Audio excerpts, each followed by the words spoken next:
What if everything, ghosts, aliens, curses, love, could be heard in a single rhythm?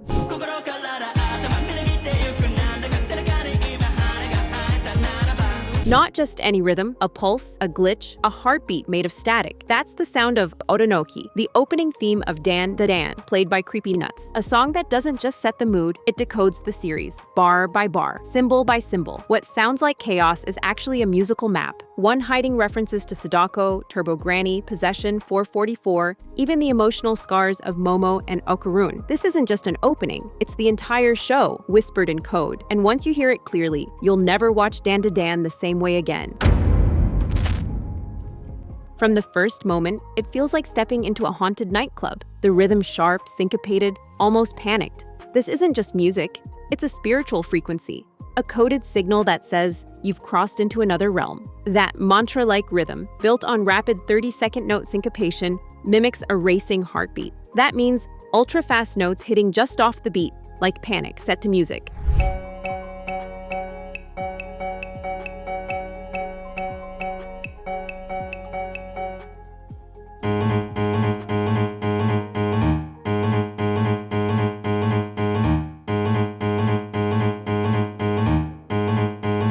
It's polyrhythmic, unsettling, hypnotic, and that's the point. Dandadan thrives on tension between science and the supernatural, fear and comedy, possession and liberation.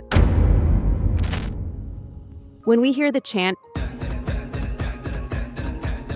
it's not just catchy, it's constructed with tiny, rapid-fire notes that don't land where you expect. Instead of flowing, it stumbles forward, like the beat is being chased. That off-balance feeling, it's intentional. It mirrors the anime's pace, chaotic, layered, relentless. Spirits, aliens, teenage crushes, all crashing into each other at once. The rhythm skips, jerks, and lurches like a heartbeat under pressure. Could this really be intentional? I mean, it's just an opening, right? A fire beat, clever wordplay. Creepy Nuts doing what they do best. Maybe we're overthinking it, but then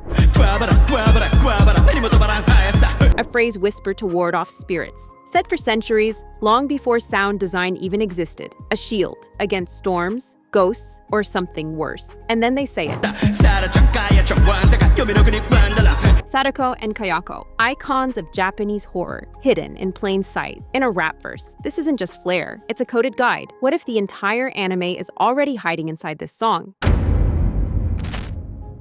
Let's stop guessing and start listening, because Otonoke isn't a theme song, it's a hidden key. A sonic gateway into Dandadan's strange spiritual core. A track that knows exactly what it's doing and why. Creepy Nuts built Otonoke as a layered experience. Each bar is a message, each beat, a whisper from the underworld. And once you learn how to hear it, you'll realize this isn't just music, it's ritual. You're already inside it. That ticking heartbeat, Dandadan, isn't just the title, it's the sound of something drawing near. Tension mounting, a presence creeping in. The rap doesn't ride the beat, it dodges it. That's not a glitch, that's polyrhythm. A deliberate mismatch designed to unnerve, to make your brain feel slightly haunted before the ghosts even arrive. Even the silence between syllables has weight, a pause, a void, a hole in reality. This isn't just a song, it's an incantation. So this is it. We're stepping inside, not just into a track, but into a living, breathing puzzle box that holds the DNA of everything Dandadan stands for. Fear, wonder, chaos, and something like love. Time to break it open, beat by beat, clue by clue, until the spirits start singing back.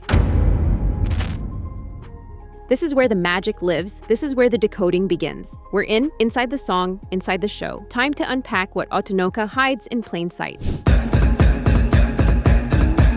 The hook, the title, and a heartbeat. Fast, syncopated, pulsing with panic. Built on dotted 30-second note syncopation, it makes the rhythm feel like it's tripping over itself, a spiritual chase loop.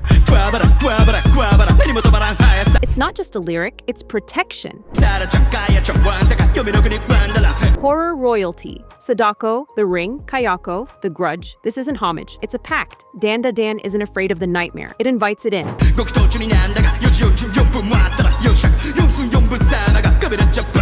In Japanese, 4 sounds like shy, death. 4:44, that's a cursed hour. It's a clock buried in the beat.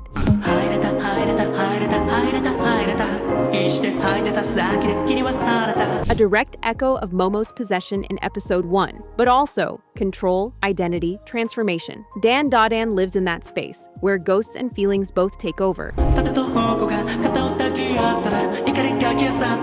Momo versus Okarun, spirits versus aliens, horror versus romance. This is the thesis. Opposites don't fight, they fuse. Creepy nuts at full power. Every line swings like a weapon. Bars become exorcisms. A wink, a twist. Dandadan lives off genre flips and tonal whiplash.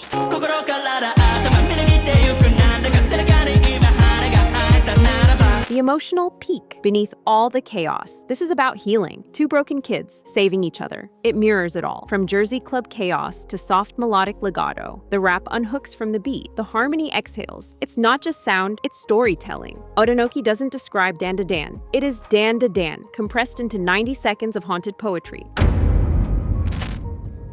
The frantic 30-second note rhythm captures the tension, Momo's restless energy, Okarun's chaotic possession, but layered over that pulse, a soft, melodic motif.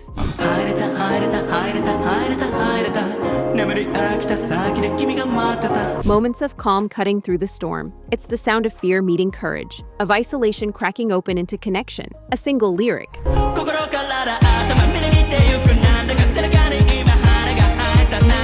A longing not just to escape danger, but to be free from emotional weight. It's a quiet confession between Momo and Okarun, a moment where survival becomes healing. That ghostly pulse, it echoes Okarun's haunting, the trauma that won't let go. But instead of fading, the rhythm cycles. Just like the characters, confronting, falling, rising again, because Otonoke isn't just there to hype you up. It's the show, compressed into rhythm, melody, and silence. What began as Dandadan, anxious and glitchy, now it's a breakthrough, musically and emotionally. They're not just surviving the chaos, they're shaping it together.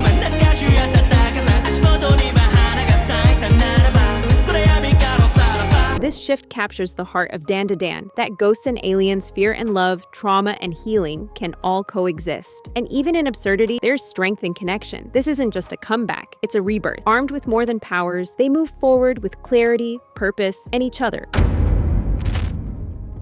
The track slows, a dramatic ritardando.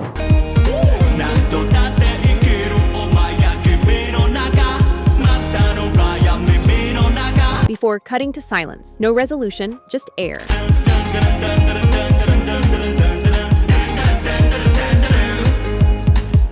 Tension suspended, it mirrors the anime's nature, full of cliffhangers, ghostly echoes, and emotional whiplash. A supernatural world that never quite lets you go. The final melody fades, soft and uncertain. Not a full stop, but an ellipsis, an ending, and a beginning. Despite everything, spirits, aliens, trauma, something gentle remains. Momo and Okarun's bond, their growth, their quiet, stubborn hope. That final silence isn't empty, it's charged, a breath held before the next encounter. A signal that the story, like the music, still has more to say. Otonoke doesn't just close the show, it leaves the door open. And if you listen closely, you'll hear it whispering, "We're not done yet." If you felt the pulse of this breakdown, don't forget to subscribe, because here on Echoes of Story, we tune into the frequencies beneath the surface. Hit the bell so the next signal finds you first. This was Echoes of Story, where even chaos has rhythm. Until the next echo.